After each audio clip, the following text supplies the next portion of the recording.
You think you've seen everything until you look into the eyes of a child who's lived through war. Let me be brutally honest with you. I wasn't ready. I've reported from conflict zones, stood in the middle of riots, covered disasters that shocked the world, but nothing, and I mean nothing, prepared me for the kind of innocence I saw in Palestine. Innocence that shouldn't exist after so much pain. Innocence that doesn't make sense. And yet, there it was, unshaken, unspoiled, unforgettable. I stood in a destroyed street in Gaza, debris at my feet, the stench of burning concrete still thick in the air, and there, weaving between the rubble, was a boy. Maybe 6, maybe 7, but he was smiling. Let that sink in. Smiling. Not the false smile you wear to mask despair. This was real, genuinely joyful. He didn't run up to me for help. He didn't cry for food or scream for attention. He looked at me like I was the one who needed saving. And maybe I did. You begin to ask yourself, how? How can a child, surrounded by loss and fear and destruction, still beam like life is beautiful? That smile hit harder than any breaking news alert. It pierced through every opinion I'd formed sitting comfortably in a London newsroom. It was as if this child was saying, "We still have faith. What's your excuse?" That's when it started. The slow unraveling of everything I thought I knew about resilience, strength, and most of all, faith. Not the kind of faith you mention in interviews or put on display when convenient. No, I'm talking about the kind of faith that lives in your bones, that holds you upright when the world wants to see you broken. These children weren't just surviving, they were living, powered by a belief system that refused to let go even when the world had turned its back on them. I couldn't stop watching them. A group of them started playing football using a crushed bottle as a ball. They laughed, while their homes lay in ruins behind them. It was like they were telling the world, "You can take our walls, but you'll never take our will." I felt ashamed, not because of anything I had done, but because of everything I had overlooked. These weren't victims, they were teachers, and I was the student who had arrived late to class. Every time I think about that boy's smile, I feel my voice catch. Not because I pity him, but because I envy that purity, that undiluted faith, that clarity. In one fleeting moment, he taught me more about courage than any general or politician ever has. And perhaps that's the most damning truth of all, that in a place the world calls hopeless, I found hope wearing a child's face. And I haven't looked at faith the same way since. You think you're in control of your emotions until a sound slices through your chest like a blade you never saw coming. I was walking through a war-torn district, broken buildings casting long shadows across the cracked pavement. The air was thick with dust, tension, and a kind of silence that doesn't comfort, it warns. And then it happened. The Adhan, the call to prayer. It rose into the air, not like a scream of desperation, but like a declaration of unshakable dignity. I froze, not because I was confused, but because I was struck. There's something about that sound when it echoes through pain and ash that makes it impossible to ignore. I've heard it before, in airports, in cities, during news reports, but not like this. Not in a place where survival itself is a miracle. Not after watching families bury their children. Not after seeing a father dig through rubble with bare hands. That call, in that moment, didn't feel like tradition. It felt like defiance. It felt like a soul crying out, "We are still here. We still believe. And nothing you do will take that away." I remember looking up at a building that had been shelled just days before. A twisted minaret stood defiantly above the ruins, and from it came that powerful voice. Not trembling, not wavering, but rising. And I'll tell you the truth, it broke me. Not out of sorrow, out of shame. Shame that I'd spent so long analysing faith through statistics and headlines from safe distances, sitting behind studio glass. Shame that I had assumed faith was something you chose when life was easy, not something you clung to when everything else was ripped away. That sound pulled something from me I didn't know was there. It didn't ask for attention. It demanded reflection. It humbled me, because in that one call, just a few sacred words, I saw more unity, more strength, and more peace than I've ever seen in any parliament or political summit. These people weren't praying for the cameras. They weren't putting on a show. They were reconnecting with a power that no army, no media narrative, no weapon could ever touch. I stood there frozen while life around me disappeared. Men laid down cardboard to kneel on. Women adjusted their scarves and gathered their children. And one by one, they faced the same direction, in perfect, unwavering synchronization. Amidst chaos, they found order. Amidst devastation, they found peace. It was like watching broken glass rearrange itself into a masterpiece. I didn't just hear the Adhan, I felt it. Every syllable, every breath, every note felt like it was aimed directly at my soul. I'd always thought I was a man of logic, reason, journalism, but that call made me realize there are truths that live beyond explanation. That echo, long after the bombs stop falling, that whisper, even when the world is screaming. And in that moment, I wasn't a journalist, I wasn't a foreigner, I was just a man, humbled by the sound of faith rising through the ruins. There are conversations you forget the next day, and then there are those that carve themselves into your soul. Hers did. I'd just come from a nearby hospital, if you could call it that, a skeletal building trying to hold itself together while treating injuries that most of the world will never see. The smell of blood and antiseptic lingered on my jacket. I was emotionally battered. But what I didn't know was that the most powerful moment of my day wasn't behind me. It was waiting just a few steps ahead. She was sitting quietly on a piece of rubble that had once been her home, a scarf gently framing her weathered face, a child clinging to her side. She looked up, not with anger, not with tears, but with serenity. I approached, cautiously, respectfully. "Can I ask you something?" I said.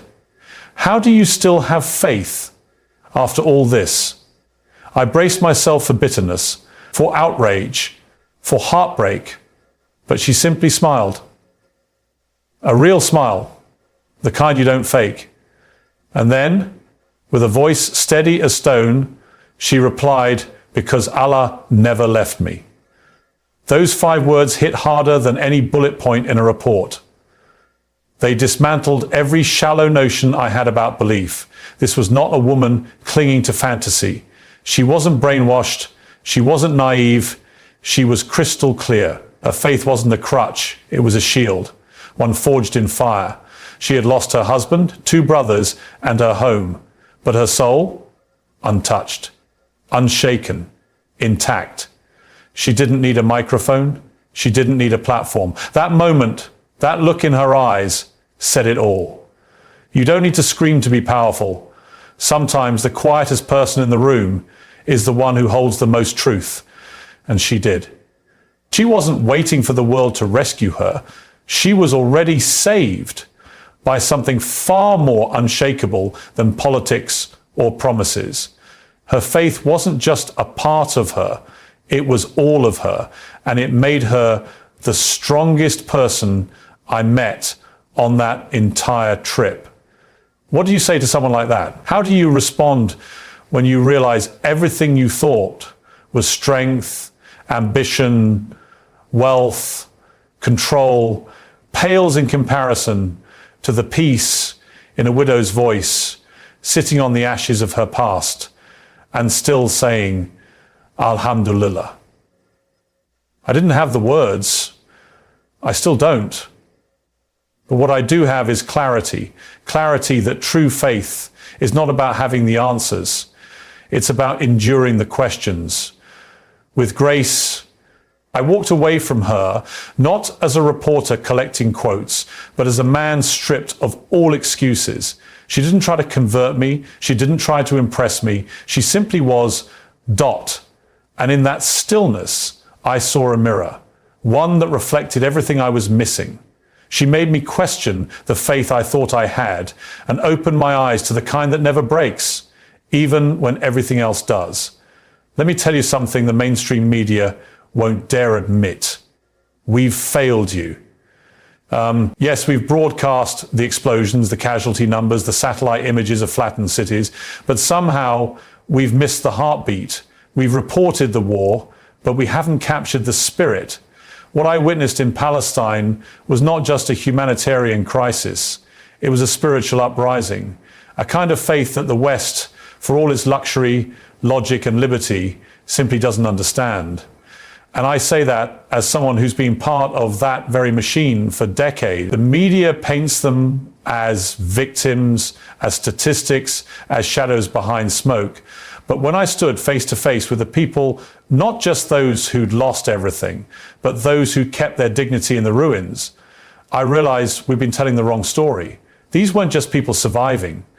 They were people defying the odds, defying the narrative, defying the idea that faith disappears when the bombs fall. It doesn't. In Palestine, it intensifies. I met a young journalist, barely in his 20s, holding a busted camera with tape wrapped around its lens.